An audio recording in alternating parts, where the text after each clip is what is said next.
So many of us, right? We start our day with a cup of coffee. But have you ever stopped to think, is this morning ritual doing more than just jolting you awake? I mean, it's a pretty tempting thought, isn't it? The idea that your morning cup of joe could also be a secret weapon for weight management. You see this claim everywhere. Fitness blogs, supplement ads, you name it. But what's the real story? What does the science actually tell us? Okay, first things first, let's just get a sense of the scale here. We're talking about a mind-boggling 80% of the entire world's population consuming caffeine every single day. So yeah, any effect it has, even a tiny one, is a big deal for literally billions of us. So, where did this whole caffeine for weight loss idea even start? Well, it all comes down to a few key biological promises, basically how it's supposed to work in our bodies. All right, let's break down this promise. It really boils down to three things. Number one, it's supposed to boost your metabolism. It's this process called thermogenesis, and it could crank up your calorie burn at rest by as much as 11%.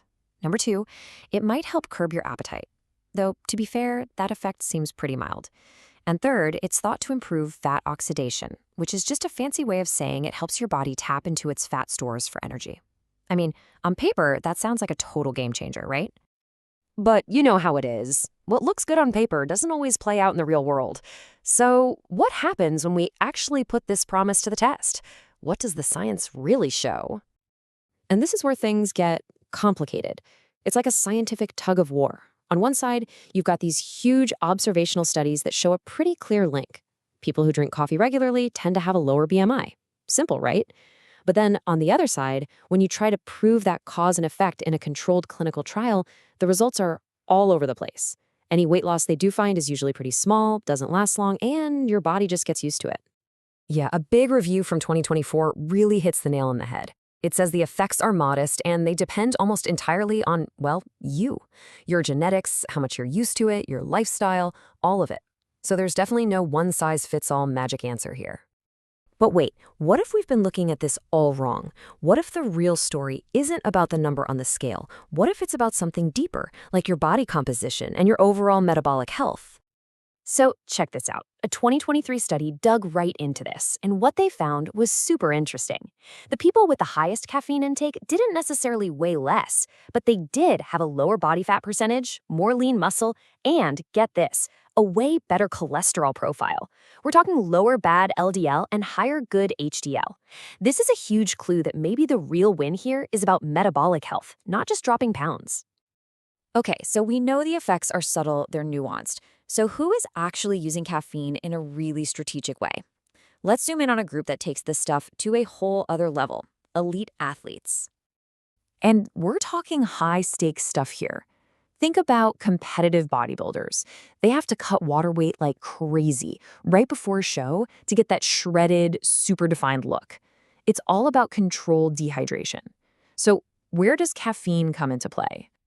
Well, a really fascinating new study just looked at this exact question, but they did something a little different. Instead of coffee, they used caffeinated chewing gum, which actually gets into your system faster. They wanted to see if it could help these bodybuilders speed up that whole dehydration process. And the results? Super clear. The group chewing the caffeinated gum hit that 2% body weight loss from dehydration way faster. So, no question, it works. But the million-dollar question is, how? And this is the part that'll blow your mind. You'd think they were just burning more calories, right? Nope. The study found basically no difference in energy burn between the two groups. So that rapid weight loss, it was coming from somewhere else completely. The answer, it turns out, is something called sympathetic nerve activity. You probably know it as the fight or flight response. The researchers saw that the caffeinated gum just lit up the system, basically putting the bodybuilders' bodies on high alert during their whole workout. And this fight or flight mode had two huge consequences. First, it acted like a diuretic, a big one. It made the athletes produce way more urine, so they were literally flushing out water weight. And second, it actually made the workout feel easier. It lowered their rating of perceived exertion. Imagine that, doing the same intense work, but it feels less difficult. That is a massive psychological edge when you're pushing your absolute limits. So, okay, it's pretty clear that in very specific cases, caffeine can be a seriously powerful tool.